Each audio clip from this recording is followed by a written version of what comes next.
This is an ABP Life podcast.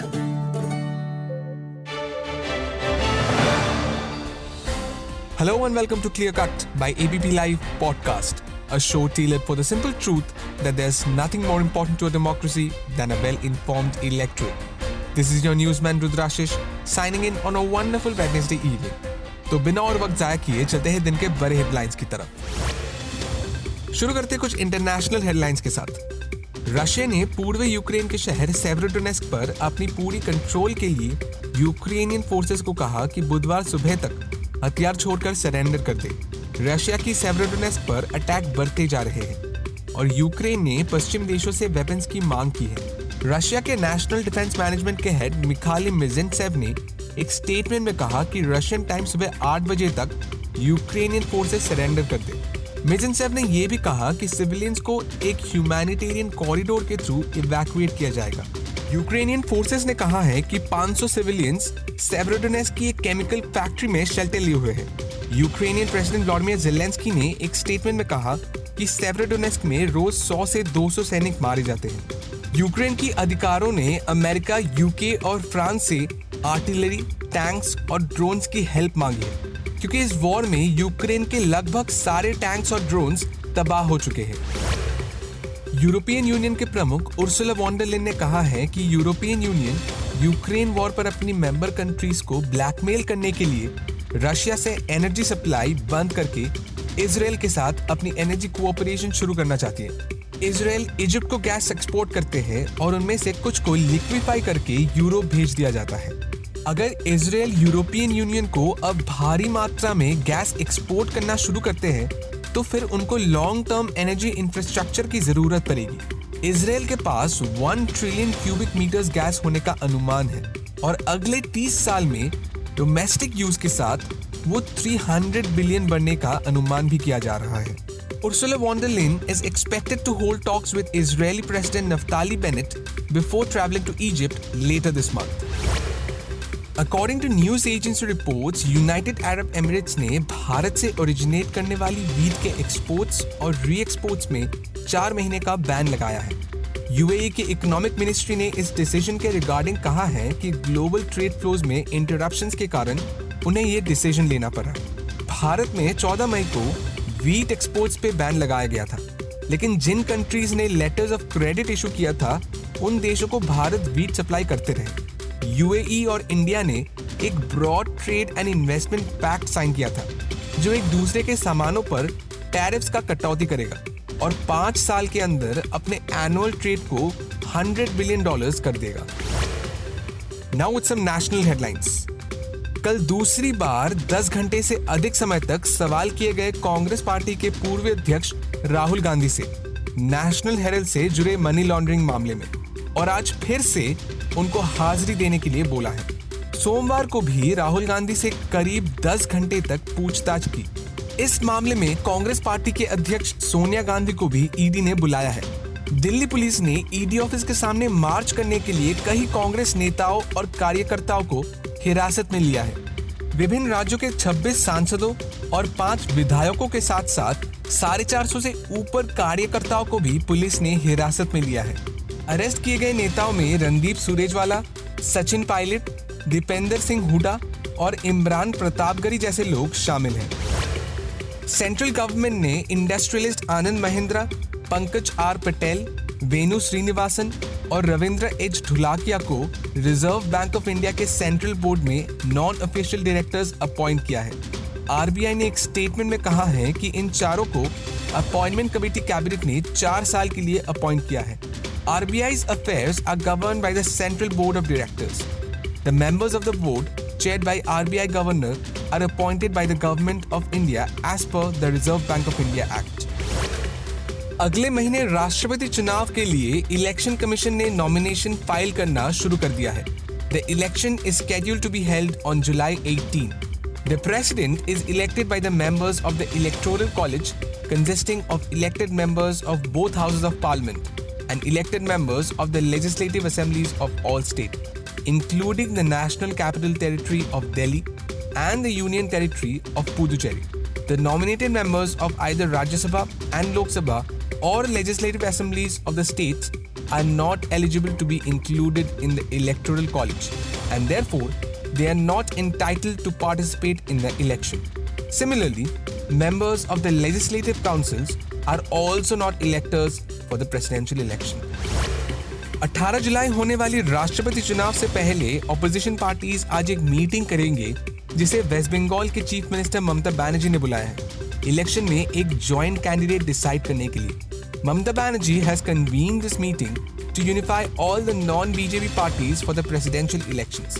लेकिन news agency reports के अनुसार तेलंगाना राष्ट्र समिति और आम आदमी पार्टी इस मीटिंग में भाग नहीं लेगा।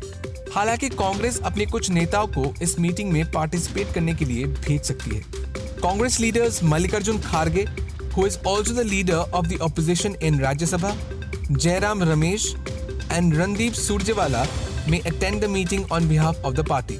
Meanwhile, ahead of the meeting, Mamata Banerjee and leaders of two left parties on Tuesday met NCP chief Sharad Pawar at his residence separately to try and convince him to be the common opposition candidate for the top constitutional post. But media reports के अनुसार शरद पवार ने ये proposal ठुकरा दिया है। Now with some pop culture and sports updates, Deepika Padukone was recently admitted to a hospital during the shoot of her upcoming film Project K.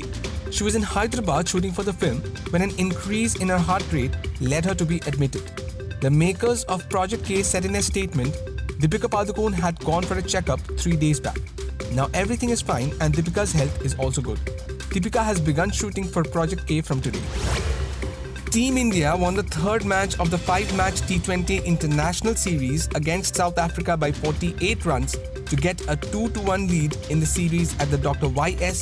Rajashekhara Reddy Cricket Stadium on Tuesday. This is India's first victory under the leadership of captain Rishabh Pant.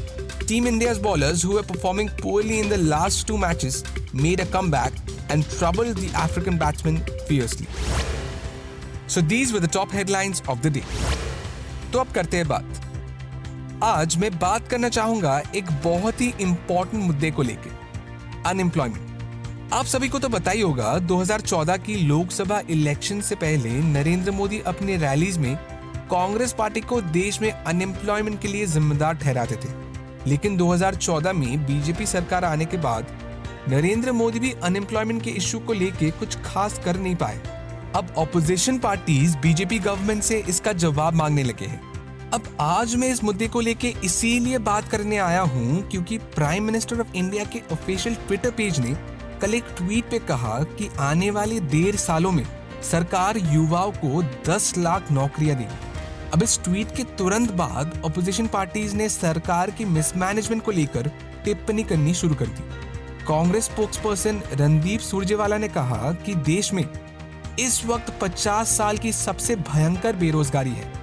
अब ये political जाइब्स तो never ending है, लेकिन आज मैं आपको ये समझाने की कोशिश करूंगा कि देश में बेरोजगारी का हालत क्या है और क्या बीजेपी की सरकार एम्प्लॉयमेंट जनरेट करने में असफल रहे हैं। तो सबसे पहले बात करते हैं देश में अनएम्प्लॉयमेंट रेट की। अब सेंटर फॉर मॉनिटरिंग इकोनॉमी के मुताबिक अप्रैल 2022 में अनएम्प्लॉयमेंट रेट मार्च के मुकाबले बढ़ा है। मार्च में अनएम्प्लॉयमेंट का रेट था 7.60%, लेकिन अप्रैल में वो बढ़कर 7.83% हो गया। अब देश में जिन राज्यों में सबसे ज्यादा बेरोजगारी है उनमें शामिल है हरियाणा, जिसका अनएम्प्लॉयमेंट रेट 34.5% है, राजस्थान जिसका अनएम्प्लॉयमेंट रेट 28.8% है, बिहार जिसका अनएम्प्लॉयमेंट रेट 21.1% है और जम्मू एंड कश्मीर जिसका अनएम्प्लॉयमेंट रेट 15.6% है। हालांकि CMI के मुताबिक देश में अनएम्प्लॉयमेंट रेट की बढ़ोतरी भी हुई है। जो मार्च में 36.46% था वो अप्रैल में बढ़कर 37.05% हो गया। मतलब बेरोजगारी बढ़ी तो है, लेकिन एम्प्लॉयमेंट रेट में थोड़ा सुधार भी हुआ है। लेकिन आपका ये भी जानना जरूरी है कि 15 साल कांग्रेस सरकार और 8 साल बीजेपी सरकार के दौरान बेरोजगारी की क्या स्थिति रही है। तो 2008 में जब कांग्रेस पार्टी पावर में आई थी तब भारत में अनएम्प्लॉयमेंट का रेट 5.36% था, पर 2013 तक वो अनएम्प्लॉयमेंट रेट बढ़कर 5.67% हो गया था। अब 2014 में जब बीजेपी की सरकार बनी तब 5 साल में मतलब 2014 से 19 के अंदर अनएम्प्लॉयमेंट का रेट 5.27 पहुंच गया। लेकिन 2020 में जब कोविड की वजह से पूरा देश में लॉकडाउन लग गया तब भारत में अनएम्प्लॉयमेंट रेट 23.52% पहुंच गई, जो कि इंडिया में ऑल टाइम हाई था। बट धीरे धीरे जब कोविड की वजह से बिगड़े हुए हालात सुधरना शुरू हुआ तो धीरे धीरे अनएम्प्लॉयमेंट रेट भी कम होने लगा, जो अप्रैल 2022 में 7.83% पर पहुंची। लेकिन अब सभी ये सवाल पूछ रहे हैं कि इन सब के दौरान क्या सरकार के पास ऐसी नौकरियां भी थी जो कोविड के बिगड़े हुए हालात के दौरान लोगों को दिया जा सकता था? इसके लिए जुलाई 2021 में प्राइम मिनिस्टर्स ऑफिस के थ्रू दिए गए जवाब को जानना होगा, जिसमें कहा गया था कि सरकार ने 2016 से 2021 के बीच में 4,45,000 नौकरियां दी।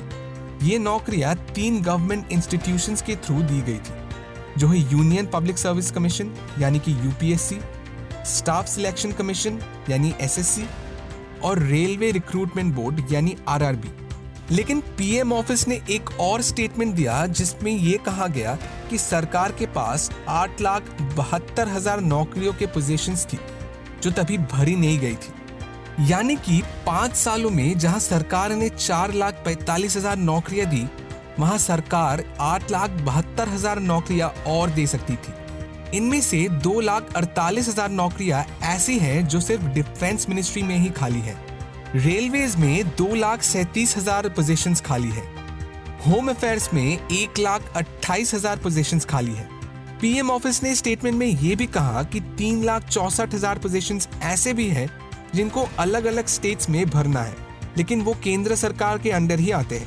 तो शायद बीजेपी सरकार ने अगले 1.5 साल में जो 10 लाख जॉब्स देने का वादा किया है वो शायद यही वेकेंट पोजीशंस है। लेकिन सवाल ये है कि पोजीशंस पिछले 5 सालों में क्यों नहीं भरा गया? अब बीजेपी सरकार जो साल में 2 करोड़ नौकरी देने का वादा करता था, अब 1.5 साल में 10 लाख नौकरी देने में आ गया है। देश के अलग अलग राज्यों से भी नौजवान मोदी सरकार को नौकरी प्रोवाइड करने के लिए अपील कर रहे हैं और ये भी बोल रहे हैं कि थोड़ी बहुत जो पोजीशंस निकलती हैं उनमें भारी मात्रा में स्कैम होता है। अब जैसे जैसे कोविड से देश का इकोनॉमी धीरे धीरे रिकवर कर रहा है, तो हम भी बस यही आशा कर सकते हैं कि बीजेपी सरकार देश के नौजवानों को नौकरी प्रोवाइड करने में सफल रहे, क्योंकि देश के अलग अलग राज्यों से युवाओं नरेंद्र मोदी को फेसबुक और ट्विटर में नौकरी देने के लिए अपील कर रहे हैं और सरकारी नौकरी में जो स्कैम्स होते हैं उनको खत्म करने के लिए भी अनुरोध कर रहे हैं। तो आज के लिए बस इतना ही। कल फिर मिलेंगे कुछ नए अपडेट्स के साथ। This is your newsman Rudrashish Kanjilal signing off. Have a wonderful evening and keep listening to ABP Live podcast.